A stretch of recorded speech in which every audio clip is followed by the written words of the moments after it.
ఉండాలని మరి ఇంకా రాబోయే కాలంలో మంచి మంచి పదవులు అనుభవిస్తూ మంచి పదవులు చేజిక్కించుకొని ఇంకా ప్రజలకు మంచి సేవలు అందించాలని మరి వారికి భవిష్యత్తులో చూడండి అన్న ఇది చూడండి ఒకసారి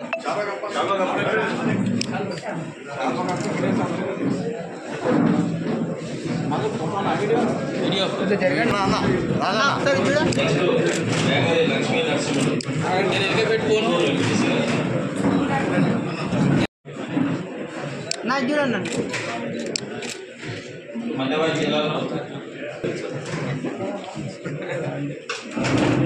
నా చూడండి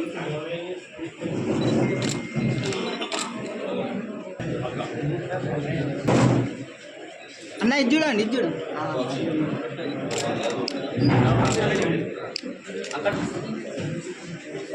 నా చూడండి కొద్దిగా జరగండి అన్న వెనుకకు నా ఇది చూడండి అన్న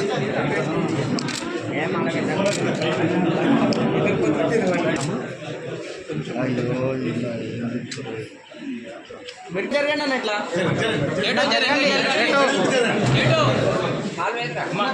కొంచెం వెనక జరగాలి మళ్ళా జరగండి అన్న వెనక జరగండి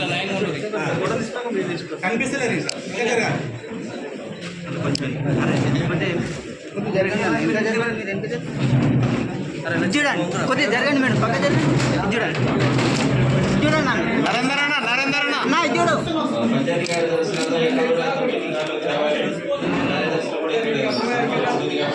తమ్ముడు నీకు ఎన్నిసార్లు చెప్పినట్టు చేతి అర్థం జరగాలి అన్న కొద్దిగా జరగండి అన్న జరగండి ఒక్కొక్కరు రండి అన్న అంతలో రాకండి ఇది చూడండి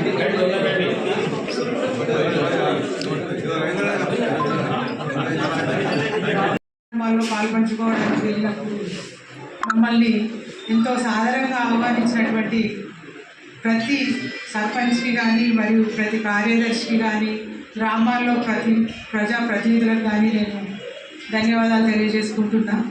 అదేవిధంగా గౌరవ ఎంపీటీసీలు కూడా మాకు ఈ 5 సంవత్సరాలు మాతోటిగా ఎంతో తోడు నీడగా ఉంటూ మాకు అన్ని అభివృద్ధి కార్యక్రమాల్లో కూడా వాళ్ళు మాకెప్పుడు కూడా వెన్నంటే ఉండి ఆత్మీయంగా మేము ఒక పార్టీ అనే విధంగా ఈ పార్టీ ఆ పార్టీ అనే విధంగా ఎప్పుడు కూడా సంబోధించలేదు.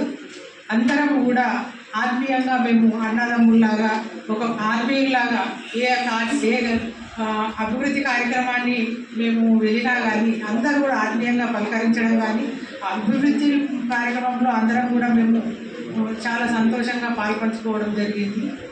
అదేవిధంగా మా రాజకీయ జీవితానికి వస్తే మా వారికి చాలా వాళ్ళ నాన్నను చూసి గౌరవ సర్పంచ్గా తను 2 సార్లు ఒకసారి ఎన్నికల్లో ఎన్నుకోవడం తర్వాత యునానిమస్గా ఇంకోసారి రావడం అనేది చాలా రాజకీయంగా తను చిన్నప్పటి నుంచి ఆ రాజకీయ వాళ్ళకు సేవలు చేయడం ఊర్లో ఎవరికి ఏ వ్యక్తికి కూడా ఏదైనా సమస్య వచ్చినప్పుడు తను ముందుండి సమస్యను తీర్చడంలోనే మా మామయ్యకు కూడా డబ్బుల విషయంలో ఎప్పుడు కూడా నాకు ఇంత డబ్బు సంపాదించుకోవాలి ఈ ఊరి మీద ఇది నేను సాధించుకోవాలనే విధంగా తను ఎప్పుడు లేడు.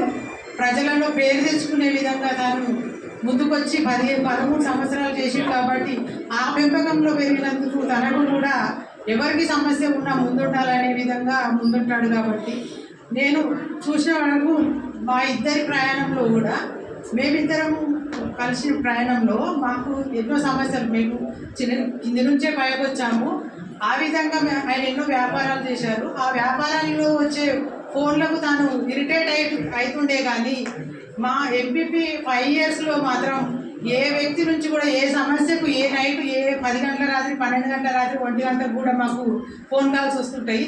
దానికి తాను ఎంతో మనస్ఫూర్తిగా సమాధానం ఇవ్వడం జరుగుతుంది. వాళ్ళ సమస్య తీర్చే విధంగా ఎంత సంతోషంగా తాను ఒక వ్యక్తికి సేవ చేయాలనుకుంటే ఇంత టైము ఎప్పుడు కూడా ఇరిటేట్ కావడం చూడలేదు. ఒక ఫోన్కు కూడా తన వ్యాపారానికి ఇరిటేట్ అవ్వడం చూసినా కానీ రాజకీయ పరంగా ఈ 30 గ్రామాలలో నుంచి వచ్చిన ఫోన్లకు ఎప్పుడు కూడా ఇరిటేట్ కావడం చూడలేదు. తనకు చాలా ఈ ప్రజా సమస్యలను తీర్చడం అనేది ముందుండి ప్రజల్లో ఉండాలనే ఆసక్తి ఎప్పటికీ ఉంటుంది. మేము ఎప్పుడు కూడా ఇంకా ఈ పదవి కాలం అయిపోయిన తర్వాత అంటే మేమే ముందున్నాం. వర్షాలు పడ్డప్పుడు కానీ, ప్రతి ఒక్క కరోనా టైంలో కానీ, ప్రతి ఒక్క టైంలో కూడా ప్రజల వెన్నంటే ఉన్నాం. మరియు ఈ ప్రజాప్రతినిధులు అంటే మరియు కేవలం ఏదో పదవి అలంకరణ కొరకు కాదు. ప్రజా పదవి అనేది ప్రజలను మమేకమై ప్రజలకు ఏ అవసరమున్నా కొద్దిపాటి 100% చేయకున్నా కానీ ఒక 80%, 70% అట్లా చేయగలగాలి. కానీ సాధ్యం కాకపోవచ్చు, సాధ్యమైనంత వరకు కూడా కంపల్సరిగా చేయవలసిన పరిస్థితి ఉంటుంది. మరి అలాగే మరి ఇంతకుముందు మల్లేశన్న గారు కానీ, మరియు మన మసూదన్ రెడ్డి పటేల్ గారు కానీ, కృష్ణారెడ్డి గారు వీళ్ళందరూ చెప్పినట్టుగా 10% ఇక్కడ ఉన్నోళ్ళు కూడా ప్రతి ఒక్కరు కూడా ప్రజాప్రతినిధులు ఎక్కడ వచ్చినా మనం అందరము ఉంటేనే రేపు పొద్దుగల రేపు ఎలక్షన్లు అయినా ఏదైనా మళ్ళీ వాళ్ళు ఆదరించడానికి కూడా ఒక అవకాశం ఉంటుంది. కాబట్టి మనందరం కూడా ప్రజలను వదిలిపెట్టుకోకుండా బాగుండాలని చెప్పేసి నేను కోరుకుంటూ మీకు అవకాశం ఇచ్చిన అందరికీ నా యొక్క నమస్కారం. ఎంపీటీసీ సభ్యులకు, అలాగే తాజా మాజీ అయిన సర్పంచ్లకు, పత్రికా మిత్రులకు, గ్రామాల నుంచి వచ్చిన వివిధ గ్రామాల నుంచి వచ్చిన కార్యకర్తలకు, గౌరవ సెక్రటరీలకు అందరికీ నా హృదయపూర్వక నమస్కారములు. 5 సంవత్సరాలు చూస్తుండగానే గడిచిపోయింది చాలా ఈజీగా. ఎందుకంటే ప్రతి ఒక్కరి హృదయాలలో ప్రతి ఒక్కరికి ఆత్మీయ అనుబంధం ఉంది. ఒక్కొక్క ఎంపీటీస్ తోటి నాకు ఆత్మీయ అనుబంధం ఉంది. ఎక్కడ చిన్న డిస్టర్బెన్స్ జరగకుండా 5 సంవత్సరాలు పూర్తి చేసినందుకు నేను చాలా సంతోషంగా గర్వపడుతున్నాను. నేను మా తండ్రి దివంగత ప్రతాప్ రెడ్డి గారు 13 సంవత్సరాలు సర్పంచ్ పదవి కాలం చేసిండు. ఆయనను చూస్తూ పెరిగిన కాబట్టి నాకు కూడా రాజకీయంగా ప్రజలతో ఉండాలనే కోరికతోటి రాజకీయాలు రావడం జరిగింది. నా గురువు, నా పితృ సమానులు గౌరవ మదన్ రెడ్డి గారు. నా ఇన్స్పైర్ ఏంటంటే రాజిరెడ్డి గారు. ఎందుకంటే పదవి ఉన్నా లేకున్నా ప్రజలతోటి మమేకమై ఎప్పుడు ప్రజలతో ఉన్నటువంటి కాబట్టి తనను చూసుకుంటూ ఈ మధ్యన చాలా సంతోషపడుతుంది. ప్రజలు అసలు ఎప్పుడు ఇద్దరు పోతాడో, ఎప్పుడు ఇంటికి పోతాడో తెలియదు. ప్రతిరోజు ప్రజలనే ఉంటుంది కాబట్టి ఆయననే నా ఇన్స్పైర్. పత్రికా వచ్చేసరికి ప్రతి కార్యక్రమాన్ని మేమేం చేసినా ప్రతి కార్యక్రమాన్ని ప్రజలకు తీసుకుపోయేది వారధిగా పనిచేసిన నా పత్రికా మిత్రులకు నేను అందరికీ హృదయపూర్వక నమస్కారం తెలియజేస్తున్నాను, కృతజ్ఞతలు. రాబోయే రోజులలో కూడా ఉమ్మడి 2 మండలాలు ఏదైతే ఉందో గౌరవ సర్పంచులు కూడా నాకు అప్పట్లో చాలా హెల్ప్గా ఉండే. ఎక్కడ పోయినా సెక్రటరీలు మంచి స్వాగతించారు, ఆప్యాయంగా పలకరించారు. అలాగే ఈ బంధము సరే పార్టీలకు అతీతంగా పనిచేసాం ఎప్పుడైనా కానీ, అదేవిధంగా ఈ బంధం ఎప్పటికీ ఇలాగే కొనసాగాలని చెప్పి కోరుకుంటున్నాను. అలాగే రాబోయే రోజులలో కూడా ఏదో పదవి అయిపోయిందని కాకుండా ప్రతి ఒక్కరితోటి ఆప్యాయంగా ఉంటూ రేపు పదవి అయిపోయినా కానీ ప్రజాక్షేత్రంలో ఉండి ఇదే ఆప్యాయంగా నన్ను ఇదే ఆప్యాయత ఉండాలని చెప్పి కోరుకుంటూ నాకు ఈ అవకాశం ఇచ్చిన పెద్దలందరికీ శిరస్సు ఉంచి నమస్కరిస్తున్నాను. సేవ చేయడానికి మనం ప్రజలకు ఎంత సేవ చేస్తే అంత మంచిది. అందుకే పెద్దలు మదన్ రెడ్డి గారు కూడా వారికి అనుభవజ్ఞులు. అందుకోసానికే మాసోపతి చేస్తున్నారు. ఎందుకంటున్నట్టుంటే ఇట్లయితేనే బాగుంటుంది, దీని ద్వారా అయితే ప్రజలకు దగ్గరకోవచ్చు, ప్రజలకు సంతృప్తి కూడా మేము తర్వాత వారు చెప్పిన కార్యక్రమం పూజ తప్పకుండా వేస్తే మన నర్సాపూర్ తాలూకా మన నాయకుడు మా రాజిరెడ్డి గారు అంటారంటే నాకు సోదరులతో సమానం. వారు నేను మీకు వెళ్ళప్పుడు ఉంటాం. మీరు ఎంపీటీసీలు ఉన్నా లేకపోయినా ఎవరి గౌరవ సామర్థ్యం ఉందని చెప్పేసి పదవులు ఇవ్వడానికి కాంగ్రెస్ పార్టీ తరఫున అభివృద్ధి కోసానికి మా వంతు కృషి చేస్తాం. అందరినీ కలుపుకొని మనకు పార్టీలతో సంబంధం లేదు. మనకు తర్వాత విలేజ్ అభివృద్ధి అవసరం లేనే లేదు. మనకు వచ్చిందేంటి, మన ప్రాంతం వెనుక అన్ని వర్గాల బస్సులు అయితేనేమి, అగ్రికల్చర్ విషయంలోనైతేనేమి, జిల్లా కాంగ్రెస్ ప్రెసిడెంట్ గా నేను చాలా మంది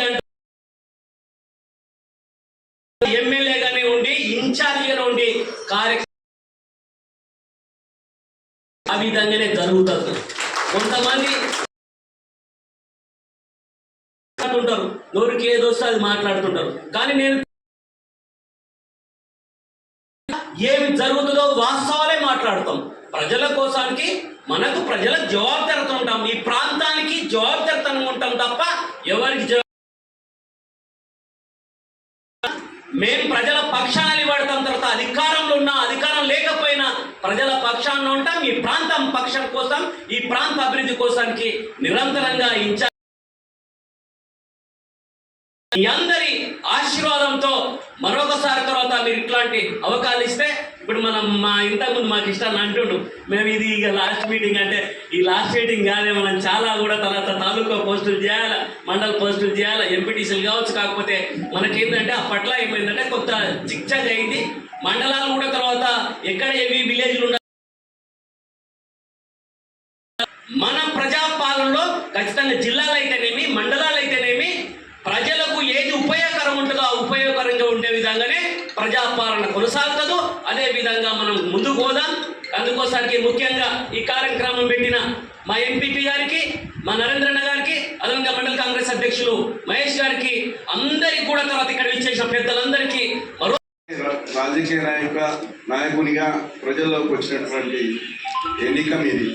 నేను అప్పుడే రావడం, అప్పుడే ఇక్కడ ఉన్నటువంటి కాంగ్రెస్ పార్టీ అప్పటి ఇన్ఛార్జ్ అయినటువంటి వాళ్ళు పార్టీ మారడం, ఈ పార్టీకి మరి ఎట్లా ఈ పార్టీని ఏ విధంగానైనా కాపాడుకోవాలని అప్పటి వరకు నేను రాజకీయాల్లో పూర్తి స్థాయిలో లేను. నేను రాజకీయ కుటుంబంలో ఉండొచ్చు, ఒక రాజకీయ కుటుంబంలో పెరగొచ్చు, కానీ పూర్తి స్థాయి రాజకీయ నాయకునిగా నేను ఎప్పుడు కూడా చేయలేదు. అది మొదటిసారి 2013లో మా మామ మధుసూదన్ రెడ్డి గారు మాసాపేట సర్పంచ్గా నేను నిలబడతా పార్టీలకు అతీతంగా అనే ఒక ఆలోచనతో వచ్చినప్పుడు అప్పుడు బహిరంగంగా బయటకు రావడం, అందరినీ ఒప్పించి ఆ రోజు పార్టీలకు అతీతంగా కాంగ్రెస్ పార్టీలో కూడా అప్పుడు చాలామంది విభేదించారు. ఆయన తెలుగుదేశం పార్టీ కుటుంబం నుంచి వచ్చిన వ్యక్తి, మనం చేయొద్దు అని నిలువరించారు. కానీ ఆ రోజు అందరినీ కూడా ఒక ఏకతాటి మీద తీసుకొచ్చి ప్రజాసేవ చేయాలనుకుంటున్నాడు, పార్టీలకు అతీతంగా రావాలనుకుంటున్నాడు. కాబట్టి అది గౌరవించి ఆయన సర్పంచ్ చేద్దామని ఆ రోజు బహిరంగంగా బయటకు రావడం జరిగింది. నేను రావడం జరిగింది. ఆ రోజు ఆయన ఎన్నికల్లో మెప్పించి యునానిమస్గా చేయించాం అందరం కలిసి. తర్వాత రాజకీయ పరిణామాల ప్రభావంతో తను బీఆర్ఎస్కి వెళ్ళిపోవడం, అప్పుడు టీఆర్ఎస్. తర్వాత నేను అప్పుడు కూడా కాంగ్రెస్ పార్టీకి మరి సునీతా లక్ష్మారెడ్డి గారు కూడా నన్ను కొంత కాన్సన్ట్రేట్ చేయండి ఊరి మీద, మీరు పట్టించుకోలేదు అని అంటే నేను ఎప్పుడు కూడా పూర్తి స్థాయి రాజకీయ నాయకుని కాదమ్మా, కానీ కుటుంబం కాంగ్రెస్ కుటుంబం కాబట్టి కాంగ్రెస్ పక్షాన ఉంటాం ఎప్పుడైనా అని చెప్పడం జరిగింది. అది కాస్త కొంచెం శ్రద్ధ తీసుకోండి అని చెప్పడం జరిగింది. అట్లా నడిచింది. తర్వాత 2018 ఎన్నికల తర్వాత నేను డిస్ట్రిక్ట్ తర్వాత మళ్ళీ ఈ ఎన్నికలు వచ్చినాయి. ఈ ఎన్నికలలో పూర్తి స్థాయిలో బయటకు రావడం, ఇక్కడే మల్లనగుట్ట దగ్గర సమావేశం పెట్టుకోవడం, మీ అందరి సమక్షంలో పూర్తి స్థాయి రాజకీయ నాయకునిగా మారే ప్రక్రియ స్టార్ట్ అయింది. వెంటనే మీ ఎన్నికలే వచ్చినాయి. మీ ఎన్నికల్లో పూర్తి స్థాయిలో నియోజకవర్గ వ్యాప్తంగా తిరిగినా పూర్తి స్థాయి కాన్సన్ట్రేషన్ ఇక్కడనే పెట్టడం జరిగింది. అప్పుడు 8,000 మెజార్టీ ఈ మండలం నుంచి అప్పుడు మదన్ రెడ్డి గారికి టీఆర్ఎస్లో మెజార్టీ రావడం జరిగింది. వెంటనే ఇంతకుముందు అన్నారు ఒక ఎన్నికకు సంబంధం ఉండదు, అప్పుడే వచ్చిన మెజార్టీ తగ్గుతుందంటే ఆ రోజు మళ్ళీ మేము ఎంపీటీసీ ఎన్నికల్లో జడ్పీటీసీగా నరసింహారెడ్డి గారు నిలబెట్టి మరి ఎంపీటీసీలు అందరూ నిలబడి, ఆ రోజు పరిస్థితి ఏంటంటే ఎంపీటీసీలో నిలబడే పరిస్థితి కూడా లేదు. వీళ్ళందరూ ఇంటింటికి పోయి నర్సన్న ఇంటికి అయితే రాత్రి 10-11 దాకా ఇంట్లో కూర్చుండి ఒప్పించినాం చెర్లపల్లిన. ఇవన్నీ చేసి ఎన్నికల్లో నిలబెట్టి ఒక గట్టి పోటీ ఇచ్చి 5 ఎంపీటీసీలను గెలిపించుకొని మరి ఆ 5 ఎంపీటీసీల సహకారంతోనే స్వరూప నరేందర్ రెడ్డి గారు ఎంపీపీ కావడం. కాబట్టి ఈ ఎన్నికకు మీ పాలక మండలికి నా రాజకీయ ప్రస్థానానికి దగ్గర సంబంధం ఉన్నటువంటి ఎన్నిక అది. కాబట్టి మీ పదవి విరమణ అనేది కూడా నాకు కూడా ఒకసారి అన్నీ గుర్తుకొచ్చినాయి. నేను బయలుదేరినప్పుడు మరి నేను రాజకీయ నాయకునిగా నా గమ్యము ఎటువైపు పోతుందో తెలియదు, కానీ లోపల సంకల్పం అయితే ఉండే ఏ విధంగా అయినా ప్రజలకు దగ్గర కావాలి. పదవి ఉన్నా లేకున్నా ప్రజలకు దగ్గర అయినప్పుడే. మీకు ఇంకో విషయం తెలియదు, నేను అంతవరకు వెల్దుర్తికి 3 సార్లు వచ్చిన. నేను రాజకీయాల్లోకి వచ్చే కంటే ముందటికి నేను వెల్దుర్తి పట్టణానికి, వెల్దుర్తి గ్రామానికి 3 సార్లు, కోఆపరేటివ్ ఎలక్షన్లో 2 సార్లు వచ్చిన. అంతకుముందు వేరే పని మీద వచ్చిన. ఇక ఇక్కడ దాటితే నాకు ఏ ఊళ్ళు కూడా తెలియదు. మానేపల్లి మంగళపల్లి పేరు తినడే కానీ ఏ ఊరికి పోయింది లేదు. అట్లాంటిది ఎవరు నియోజకవర్గ వ్యాప్తంగా ఉన్నటువంటి దాదాపు 200 పైన ఉన్నటువంటి గ్రామాలన్నింటినీ కూడా ఇలా గుర్తుపెట్టుకోగలిగి అట్లాంటి ప్రజలతో సంబంధాలు ఏర్పరచుకొని ఈ స్థాయికి రావడం జరిగిందంటే ఇక పదవి ఉన్నా లేకపోయినా ఇంతకుముందు పెద్దలు చెప్పినట్లు మనకు ప్రజలకు సేవ చేయాలి, ఆ సంకల్పంతో ముందుకు పోవాలనే ఆలోచన ఉన్నప్పుడు మనకు పదవులే అవసరం లేదు. ఈరోజు ఇంతమంది జనంకు మనం దగ్గర కాగలిగినామంటే కేవలం మనకు ఈ వ్యవస్థ మీద, ఈ రాజకీయాల మీద, ప్రజలకు సేవ చేయాలనే ఆలోచన మీద మనకు సంకల్పం ఉంటే సరిపోతుంది. ఇది దానికి ప్రత్యేక ఉదాహరణ నేను. ఎందుకంటే చాలామంది కొన్ని సంవత్సరాలు తిరిగితే కానీ ప్రతి గ్రామంలో చాలామందిని గుర్తుపట్టలేదు. అట్లాంటిది నాకు ఆ శ్రద్ధ ఉంది, ఇంట్రెస్ట్ ఉంది, తిరిగినా కాబట్టి అవన్నీ తెలిసినాయి. అదే ఈరోజు మీరు పదవి విరమణ విషయం వచ్చినప్పుడు పెద్దలు అందరి మాట్లాడిన విషయాలు గుర్తుకొస్తే నాకు అది గుర్తొస్తుంది. పదవి విరమణ అనేది ఉండదు. రాజకీయాలకు ఇంతకుముందు అయిపోయింది, నేను రిటైర్డ్ అయిపోయినా నాదని. రాజకీయాలలో ప్రజాసేవ చేయాలనుకునే వరకు ఎవరికి విరమణ ఉండదు. ఎక్స్ అనేది కేవలం పదవి అంతే కానీ రాజకీయాల్లో విరమణ ఉండదు. ఇంతకుముందు ప్రోటోకాల్ విషయాలు కూడా మాట్లాడినంత ప్రోటోకాల్ విషయంలో ఎవరికి ప్రోటోకాల్లో మాకు పెద్దరికం రావాలని ఎవరం కొట్లాడట్లేదు. ప్రజలలో అన్ని పక్షాలను భాగస్వామ్యం చేసినప్పుడే అభివృద్ధి సాధిస్తాం. ఇవాళ ఒక మనిషికి పిలిచి పక్కన కూర్చుని పెట్టుకుంటే ఎవరి కిరీటం తగ్గదు, ఎవరి అధికారం పోదు. వాళ్ళని సహకారంతో పాలక పక్షము ప్రతిపక్షం అందరు కలిసి చేతులు జోడించి నియోజకవర్గంలో ఉన్న సమస్యలను పార్టీలకు అతీతంగా, రేపు సంక్షేమ పథకాలు కూడా వస్తున్నాయి. రేపు సంక్షేమ పథకాల్లో అర్హులైన బీఆర్ఎస్ వ్యక్తులకు మనం చేయమా? ఖచ్చితంగా చేస్తాం. ఎందుకంటే కనబడుతుంటుంది, ఇంకా అక్కడ ఆ పేదరికం కనబడుతుంటుంది, ఆ అవసరం కనబడుతుంటుంది. మరి అవసరం తీర్చన్నాడు మనం నాయకునిగా ఫెయిల్ అవుతాం. కాబట్టి మనిషి పదవి రాకపోయినా సరే కానీ జీవితంలో ఆయన పదవులు రాకపోయినా ఆయన ఒక నాయకునిగా నిలబడ్డాడనే పేరు వస్తే చాలు మనకి. కాబట్టి అందరం ఒకటే చెప్పిన పదవులు అనేవి వస్తాయి, రావు. కొన్ని ఎన్నో సందర్భాలు ఉంటాయి. నా విషయం తీసుకోండి, నాకు టికెట్ వచ్చే సమయంలో నర్సాపూర్కి టికెట్ బీసీలకు ఇవ్వాలనే అంశం ముందరికి వచ్చింది. చెప్పలేము ఆ రోజు బీసీలకే ప్రాధాన్యత ఇచ్చి బీసీలకు అకామిడేట్ అయితే లేరు, బీసీలకు ఇవ్వాలంటే నాకు టికెట్ రాకపోయేది, నాకు నిలబడే అవకాశం రాకపోయేది. ఖచ్చితంగా ఈ సీటు మనదే అనే ఆలోచన నుంచి మనం బయట రావాలి. ఈరోజు అందరికీ కూడా చెప్తున్నా, ఈ వేదిక మీద కూడా కాంగ్రెస్ పార్టీలో వివిధ హోదాలో పనిచేస్తున్నటువంటి, నాతో సమానంగా పనిచేస్తున్నటువంటి వ్యక్తులు అందరూ ఉన్నారు, ఇంక్లూడింగ్ ఎక్స్ ఎమ్మెల్యే గారు కూడా ఉన్నారు. వీళ్ళలో ఎవరికి పదవి వచ్చినా నేను మనస్ఫూర్తిగా స్వాగతిస్తాను. ఎందుకంటే ఈరోజు నేను ఓడిపోవచ్చు. మరి రిటైర్మెంట్ చాలా మంది కూడా కౌడిపల్లి చాలా మండలాలలో కూడా అడిగారు, కానీ నేను ఒక వెల్దుర్తి మండలికి వచ్చిన పోతుంది. నేను వెల్దుర్తి మండలికి వచ్చిన 10 సంవత్సరాల ఎమ్మెల్యేగా ఏ మండలి కూడా తిరగలే. ఎక్కువ సార్లు కూడా వెల్దుర్తికే రావడం జరిగింది. చాలా వరకు కూడా సంతృప్తికరంగా ఉన్నది. 10 సంవత్సరాలు ఒక ఎమ్మెల్యేగా పనిచేసి మరి చాలా సంతృప్తి కూడా చెందినాం. చాలా సంతోషం. ఎవ్వరం కూడా భయపడవలసిన అవసరం లేదు. ప్రతి ఒక్కరూ కూడా ఎక్స్ ఏదైతే మాజీ అయితే అది శాశ్వతంగా ఉంటుంది. పేలాలు తల్లే వరకు కూడా, చనిపోయే వరకు కూడా దీన్ని ఎవరు తీసేటోళ్ళు లేడు, ఎవరికి అధికారం లేదు. ఒక భారతదేశ స్వాతంత్ర పౌరునికే ఉంటుంది, మాజీలకే ఉంటుంది. అందులో ఎవ్వరు కూడా అసంతృప్తి చెందవలసిన అవసరం లేదు.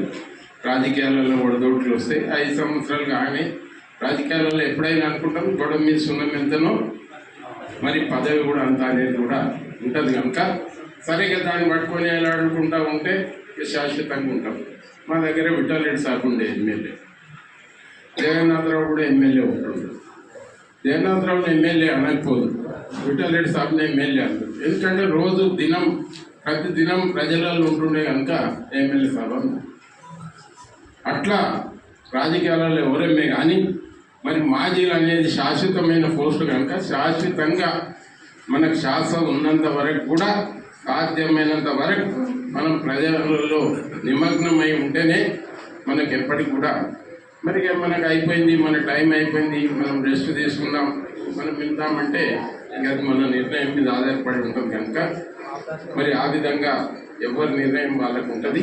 సాధ్యమైనంత వరకు రాజకీయాలలో ఉన్నాం కనుక మరి ఉన్నంత వరకు పోరాటం చేసుడే మంచిది. చాలా సంతోషం. మనం అందరం కూడా ఈ సమావేశానికి వచ్చినాం.